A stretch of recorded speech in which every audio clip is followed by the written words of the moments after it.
आप लोग जितने भी हैं पीएमएलएन के आप लोग खास बंदे यहाँ के कहलाए जाते थे पीपी 173 और 174 के। तो अब उस 17 बंदों का जो पैनल है वो एकदम से पीटीआई में शमूलियत इख्तियार कर गया और जुबैर खान नियाजी और चौधरी असगर के हक में दस्तबरदार हो गए। ऐसी क्या वजह होगी? हमने देखा कि तजलील हो रही है, वोट को इज्जत दो, वोटों की तजलील हो रही है। कोई भी हो, किसी एक पार्टी की बात नहीं कर, सबने हमें खिलाया, सबने रुलाया। इलेक्शन आता है ना तो ये लोग सब हमें नजर आ जाते हैं, इधर गलियों मोहल्लों में वोट मांगने के लिए आ जाते हैं। अदरवाइज जब इलेक्शन खत्म हो जाता है तो ये मोहल्ले में तो क्या इनको दूर दूर इनके साथ रब्ता नामुमकिन सा हो जाता है। अस्सलाम वालेकुम नाज़रीन, मैं आपका होस्ट राना नवीद और आप देख रहे हैं न्यूज़ वन डिजिटल। नाज़रीन इस टाइम मौजूद हैं एनए 130 में, पीपी 173 और पीपी 174 में। और ये मैं आपको बताता चलूं कि इसको नवाज शरीफ साहब का गढ़ कहा जाता है, नवाज शरीफ साहब का घर कहा जाता है।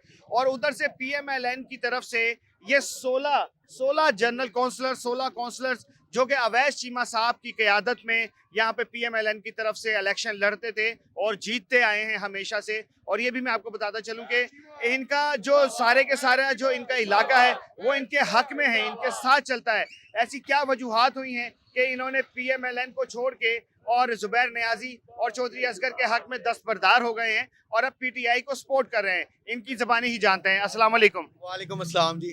सर, क्या वजह हुई है कि आप लोग पीटीआई के हक में दस्तबरदार हो गए और पीटीआई का साथ दे रहे हैं?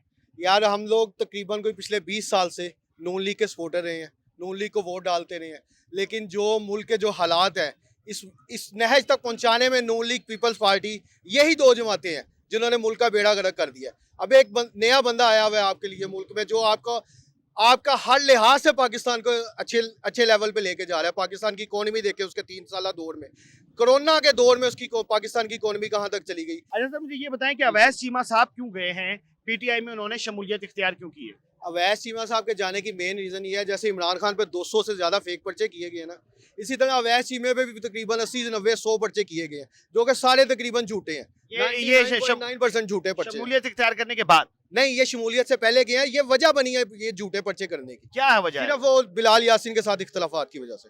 बिलाल यासीन के साथ इख्तलाफात की वजह से उन पर 80 से 90 पर्चे हो जी गए। बिल्कुल, 80 से 90 पर्चे उन पे हुए।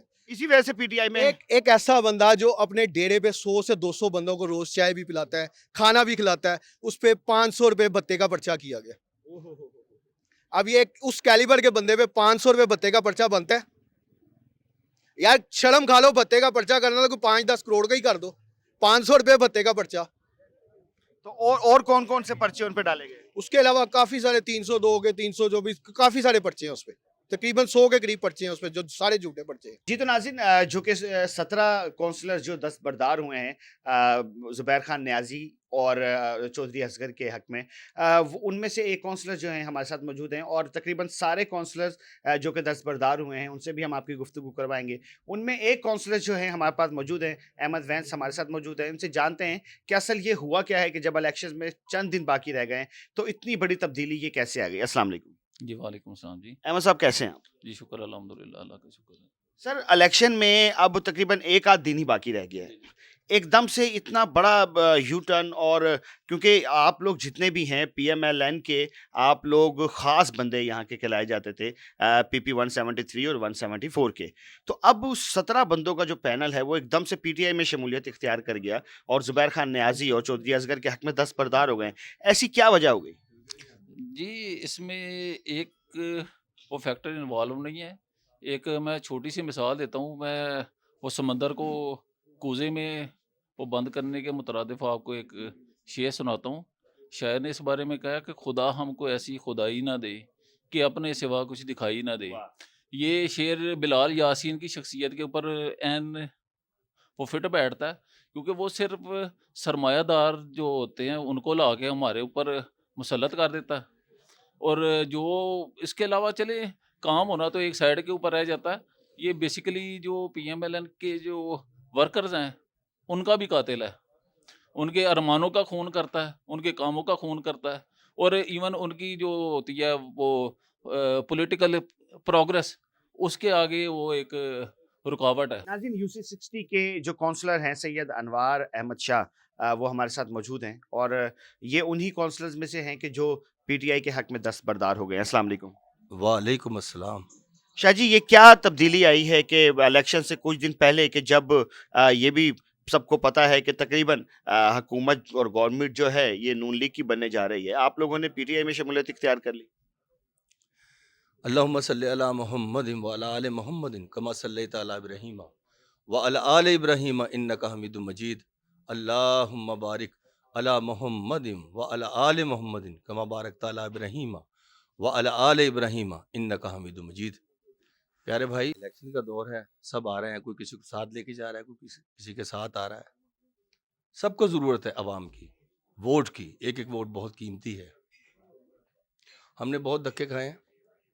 हम PMLN नवाज साहब के साथ जब वो वज़ीर आला थे उस वक्त से आज तक, आज से पहले तक, कुछ दिन पहले तक हम इनके साथ थे। हमने देखा कि तजलील हो रही है।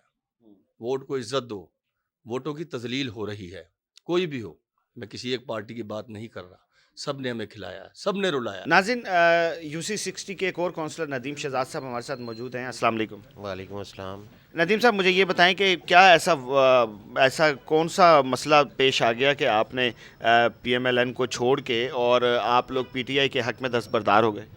बिस्मिल्लाहिर्रहमानिर्रहीम। भाई, बात ये है कि हम 15 साल से मैं काउंसलर हूँ। तकरीबन मैं 3 बार जीता हूँ, एक बार 2 बार आज़ाद भी जीता हूँ, तीसरी बार इनकी टिकट से जीता हूँ। बात ये है कि जब ये इलेक्शन आता है ना, तो ये लोग सब हमें नज़र आ जाते हैं, इधर गलियों मोहल्लों में वोट मांगने के लिए आ जाते हैं। अदरवाइज़ जब इलेक्शन ख़त्म हो जाता है तो ये मोहल्ले में तो क्या, इनको दूर दूर इनके साथ रब्ता नामुमकिन सा हो जाता है। इस वक्त तो जो पोजीशन चल रही है, इस वक्त तो एक ही लीडर नज़र आ रहा है, इमरान खान। लिहाजा बात ये है कि लीडर, हमें तो मुश्किल वक्त है इस वक्त पार्टी का, कोई बात नहीं है, घबराने वाली काम ही नहीं है ये। इंशाल्लाह ताला हमें बड़ी बड़ी उम्मीद है कि ये बहुत जल्द आ जाएंगे बाहर इंशाल्लाह ताला। जैसे ये मियाँ साहब गए हैं, ब्लड प्लेटलेट्स कम हो गए तो ज़्यादा हो गए, उधर चले गए, तो 2-3 साल के बाद फिर आ जाते हैं। बाजे जब मुश्किल टाइम आता है तो ये मुल्क से चले जाते हैं। नाज़रीन, UC66 के मुंतखब काउंसलर PMLN की तरफ से मलक शब्बीर साहब इस वक्त हमारे साथ मौजूद हैं। और सर, क्या ऐसा मसला पड़ गया कि आपने PMLN को खैर बात कह के और PTI के हक़ में दस्तबरदार हो गए और ज़ुबैर नियाज़ी साहब और चौधरी असगर साहब के हक़ में जो है आप लोगों ने अपने वोट और अपनी तमाम स्ट्रगल उनके नाम कर दी? देखिए सर, हम हैं यहाँ के काउंसलर, तो हमारा काम है गली महल्लों में काम वगैरह करवाना। लेकिन एक आदमी को जब हम बार बार कॉल करते हैं, यार हमारा ये प्रॉब्लम है, ये प्रॉब्लम है, वो हमें लिफ्ट ही नहीं कराता। हम कौन सर? ये अपने मियाँ महबूब अहमद साहब, ये तो फ़ोन ही नहीं सुनते, अटेंड ही नहीं करते। वो हमारे एक वाइस चेयरमैन हैं शाह साहब, उनके पास चले जाते हैं, वहाँ ही वो सारे उधर ही काम होते हैं, इधर कोई काम नहीं होता। कभी इन्होंने देखा नहीं, कभी उन्हें चक्कर नहीं लगाया, ना जो हमारे MNA थे इन्होंने। तो मोहल्ले वाले आखिर हमें पूछते हैं, यार ये काम नहीं हुआ, वो काम नहीं हुआ, हम क्या करें, हम उसको क्या जवाब दें। UC60 के एक और काउंसलर अवैस फारूकी साहब हमारे साथ मौजूद हैं। और अस्सलाम वालेकुम सर। वालेकुम अस्सलाम। सर, ऐसी क्या नौबत आई कि PTI के अंदर शमूलियत इख्तियार की और इस वक्त के जब PTI पे बड़ा कड़ा वक्त चल रहा है, आपने PTI का इंतखाब किया और वो पार्टी के जो पार्टी विन है तकरीबन क्या बल्कि 99% उसी की आवाज़ है कि PMLN की हुकूमत आएगी। तो ऐसी क्या वजह हुई कि इस वक्त PTI का इंतखाब?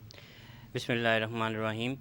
हमारी जो पॉलिटिकल हिस्ट्री है वो बहुत पुरानी है और हम लोग जो हैं बहुत ज़्यादा डिसअपॉइंटेड हुए मुस्लिम लीग नून के रवैये से।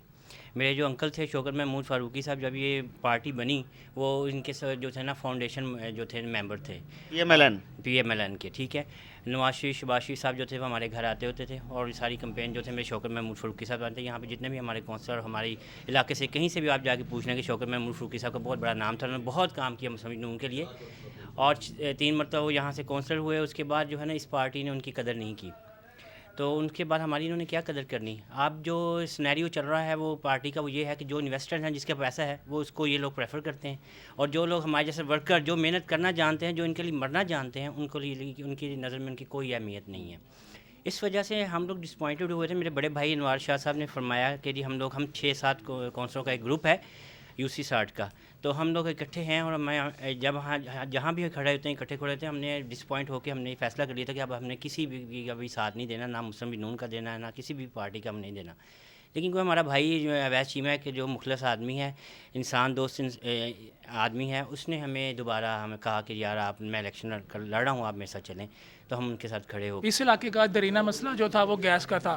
पिछले दिनों आपने देखा कि ये गैस की बहुत ज़्यादा प्रॉब्लम आ रही थी, किसी गलियों में भी गैस नहीं आ रही थी, लेकिन अवैस हमारे जो चेयरमैन हैं अवैस चीमा साहब ने, उन्होंने अपनी पॉकेट से ये खर्चा किया और लोगों को ये रिलीफ मिला है। आप जाके देखें, आप लोगों के घरों में गैस आ रही है बराबर, ये सारा उन्होंने अपनी पॉकेट से किया है। ये लोग वादे कर देते हैं, इन लोगों का कोई भी कैंडिडेट नहीं आया हमें देखने के लिए कि गैस का कोई प्रॉब्लम है किसी भी किस्म का।